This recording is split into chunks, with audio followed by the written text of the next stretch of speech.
Hello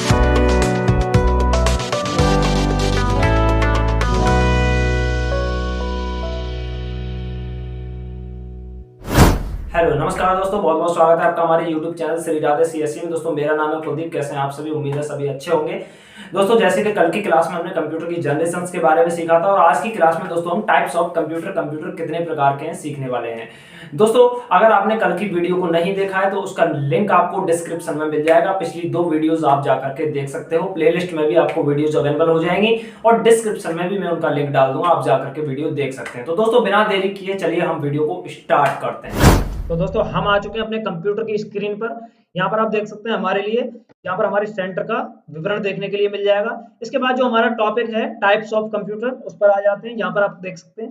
इसके बाद में दोस्तों हम आते हैं अपने टॉपिक पर। यहाँ पर आप देख सकते हैं टाइप्स ऑफ कंप्यूटर में आपको काफी सारे अलग अलग तरह का एक चार्ट मिल जाता है देखने के लिए। इस चार्ट में सभी तरह के कंप्यूटर दिखाए गए हैं। जैसे सबसे पहले हमारा आता है बेस्ड ऑन साइज, यानी कि आकार के आधार पर कंप्यूटर। दूसरा आता है हमारा बेस्ड ऑन वर्क, यानी कि कार्य के आधार पर कंप्यूटर। इसके बाद में दोस्तों यहाँ पर आता है बेस्ड ऑन पर्पस, यानी कि उद्देश्य के आधार पर कंप्यूटर। तो बेस्ड ऑन साइज, यहाँ पर हमारा बेस्ड ऑन साइज में 4 प्रकार के कंप्यूटर हो सकते हैं होते हैं आप यहाँ पर देख सकते हैं। Mini computer, micro computer, super computer. इसके साथ ही दोस्तों आप यहाँ पर देख सकते हैं अगला हमारा मिल जाता है डिजिटल कंप्यूटर, हाइब्रिड कंप्यूटर और एनालॉग कंप्यूटर। ये हमारे बेस्ड ऑन वर्क के अंतर्गत आते हैं।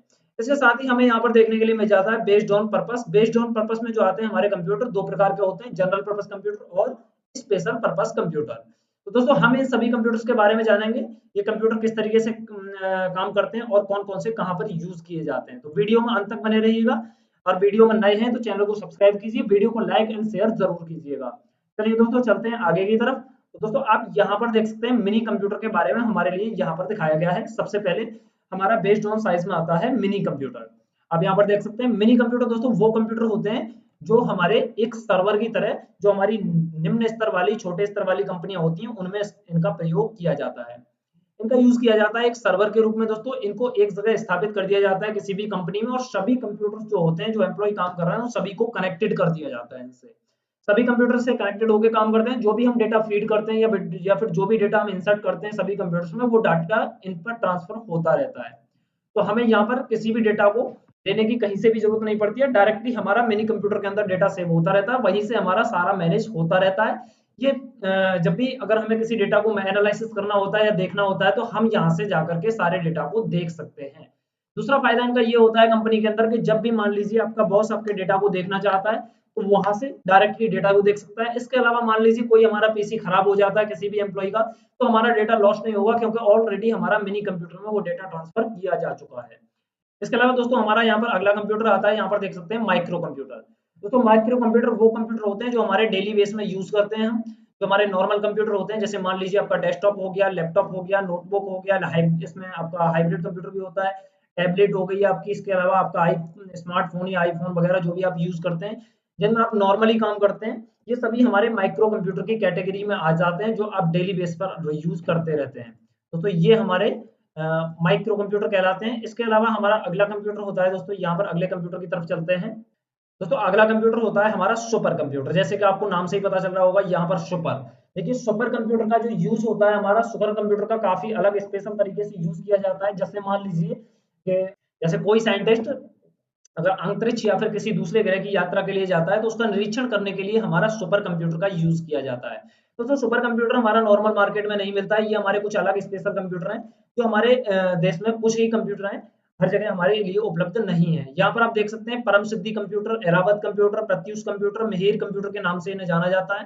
तो सबसे पहले हमारा भारत में बनाया गया था सीडेक कंपनी के द्वारा, हमारा जो सुपर कंप्यूटर है वो बनाया गया था।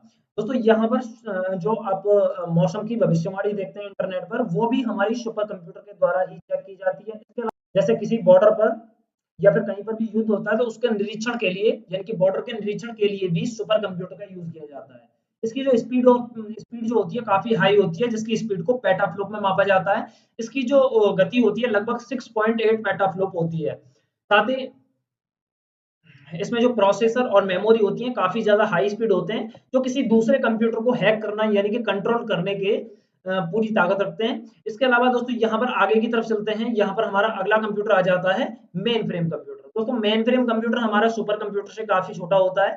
ये हमारा सर्वर के रूप में काम करता है जैसे हमारा मिनी कंप्यूटर काम करता है। इससे हाई लेवल जो बड़ी कंपनियां होती हैं विशेषकर वो यूज करती हैं। जैसे मान लीजिए गूगल हो गया। गूगल क्या करता है, हमारे डेटा को स्टोर करता है। जब भी हम कोई डेटा इंटरनेट पर अपलोड करते हैं तो वो डेटा हमारा कहीं पर भी जाकर के हम उसे देख सकते हैं। तो इसका मतलब वो डेटा हमारा सर्वर पर जाकर के सेव हो चुका है। अब उस डेटा को देखने के लिए हमें इंटरनेट की जरूरत पड़ती है। तो उसके लिए हम उस डेटा को सर्च करके इंटरनेट के थ्रू देख पाते हैं। अब वो ना डेटा हमारे फोन में होता है ना किसी दूसरे के फोन में, वो डायरेक्टली हमारा सर्वर से होता है। अब आप ये कहेंगे वो सेव कहाँ होता है, तो वो हमारा मिनी कंप्यूटर के अंदर सेव किया जाता है। इसके साथ ही दोस्तों हमारा अगला यहाँ पर कंप्यूटर मिल जाता है देखने के लिए बेस्ड ऑन वर्क। कार्य के आधार पर हमारे कुछ कंप्यूटर्स होते हैं। जैसे हमारा डिजिटल कंप्यूटर सबसे पहला आता है। डिजिटल कंप्यूटर ऐसे कंप्यूटर होते हैं जो हमारे नंबर्स के रूप में डेटा को प्रोवाइड करते हैं। यहाँ पर आप देख सकते हैं, यहाँ पर कुछ मीटर्स दिखाए गए हैं। इसके अलावा हमारा कैलकुलेटर हो गया। इसके अलावा हमारी डिजिटल घड़ी हो गई। ये कंप्यूटर जो होते हैं हमारे डिजिटल कंप्यूटर की कैटेगरी में आते हैं, जो हमें नंबर्स के रूप में डेटा को आउटपुट करते हैं, सूचनाओं को आउटपुट करते हैं। इसके अलावा हमारा यहाँ पर मिल जाता है देखने के लिए एनालॉग कंप्यूटर, जो आप यहाँ पर देख सकते हैं। नीचे आते हैं, नीचे आने के बाद आपको यहाँ पर एनालॉग कंप्यूटर देखने के लिए मिल जाता है। एनालॉग कंप्यूटर हमारे वो कंप्यूटर होते हैं जो सिग्नल के रूप में डेटा को आउटपुट करते हैं। यहाँ पर आप देख सकते हैं सिग्नल के रूप में डेटा को आउटपुट किया जा रहा है। यहाँ पर देखिए जरा, ये हमारा कोई मीटर है जिसमें सुई के थ्रू हमारा डेटा आउटपुट किया जा रहा है। यहाँ पर ये हमारे एनालॉग कंप्यूटर कहलाते हैं। ये कंप्यूटर वो कंप्यूटर होते हैं जिनकी रेट डेटा की जब हम रीडिंग करते हैं तो परफेक्ट एक्यूरेट रीडिंग नहीं कर पाते हैं इनकी। तो ये हमारे एनालॉग कंप्यूटर की कैटेगरी में आते हैं। जैसे मान लीजिए यहाँ पर वोल्ट मीटर हो गया, अमीटर हो गया, या फिर कोई कोई भी ऐसा यंत्र जो हमारा सिग्नल या संकेत के रूप में डेटा को आउटपुट करता है। ऐसे कंप्यूटर हमारे एनालॉग कंप्यूटर की कैटेगरी में आ जाते हैं। इसके बाद हमारा आता है अगला हाइब्रिड कंप्यूटर। यहाँ पर आप देख सकते हैं हाइब्रिड कंप्यूटर। हाइब्रिड कंप्यूटर हमारे वो कंप्यूटर होते हैं जो एनालॉग और डिजिटल दोनों का काम करते हैं। जैसे यहाँ पर आप देख सकते हैं, यहाँ पर हमारा डेटा हमारा नंबरों में भी दे रखा है। इसके अलावा यहाँ पर डेटा हमारा सिग्नल के रूप में भी दे रखा है। ये हमारे कंप्यूटर एनालॉग और डिजिटल दोनों से मिलाकर बनाए जाते हैं। जब हमें डेटा को रीड करना होता है तो हम यहाँ पर दोनों तरह से रीड कर सकते हैं। मतलब डेटा को पढ़ने में हमसे गलती नहीं हो सकती। अगर हमारे सिग्नल समझ में आते हैं तो सिग्नल के थ्रू पढ़ सकते हैं। अगर हमें नंबर्स अच्छे तरीके से समझ में आते हैं तो नंबर्स के थ्रू पढ़ सकते हैं। डेटा को दोनों ही तरीके से हम रीड कर सकते हैं। इसमें डेटा को रीड करने में कोई भी हमसे गलती नहीं होने वाली है।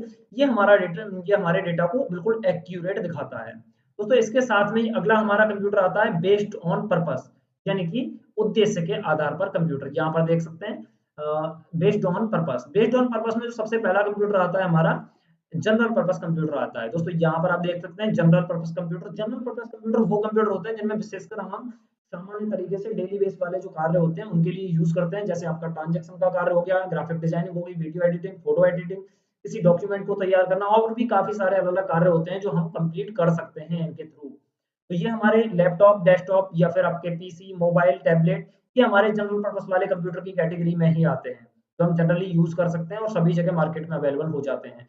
इसके साथ ही दोस्तों हमारा अगला जो कंप्यूटर होता है वो हमारा कंप्यूटर होता है स्पेशल पर्पस कंप्यूटर। यहाँ पर आप देख सकते हैं special purpose computer. Special purpose computer वो कंप्यूटर होता है जो हमारे कुछ स्पेशल कार्यों के लिए बनाया जाता है। यहाँ पर आप देख सकते हैं हमारा स्पेशल पर्पस कंप्यूटर की कैटेगरी में पहली एटीएम मशीन, दूसरी हमारी डेयरी की मशीन दे रखी है। यहाँ पर आप देख सकते हैं ये मशीनें हमारी केवल किसी निश्चित कार्य के लिए बनाई जाती हैं। मतलब ये कंप्यूटर जो होते हैं किसी निश्चित कार्य को करते हैं। जैसे एटीएम मशीन केवल ट्रांजैक्शन का कार्य करेगी, अगर आप डॉक्यूमेंट बनाने की कोशिश करेंगे तो उसमें नहीं बनेगा। इसके अलावा और भी जो कार्य होते हैं वो ये नहीं करेगी। इसी तरीके से ये भी मशीन हमारी वही कार्य करेगी जिस कार्य के लिए निर्धारित की गई है। इसी तरीके से काफी सारी अलग अलग डिवाइसेस होती हैं जो केवल वही कार्य करती हैं जो जिसके लिए वो बनाई गई है, दूसरा कार्य वो नहीं कर सकती। ऐसी मशीनों को या ऐसी डिवाइसों को हम स्पेशल पर्पस कंप्यूटर के नाम से जानते हैं। तो आज की वीडियो में बस इतना। तो दोस्तों मिलते हैं एक नई वीडियो नए टॉपिक के साथ, तब तक के लिए नमस्कार दोस्तों।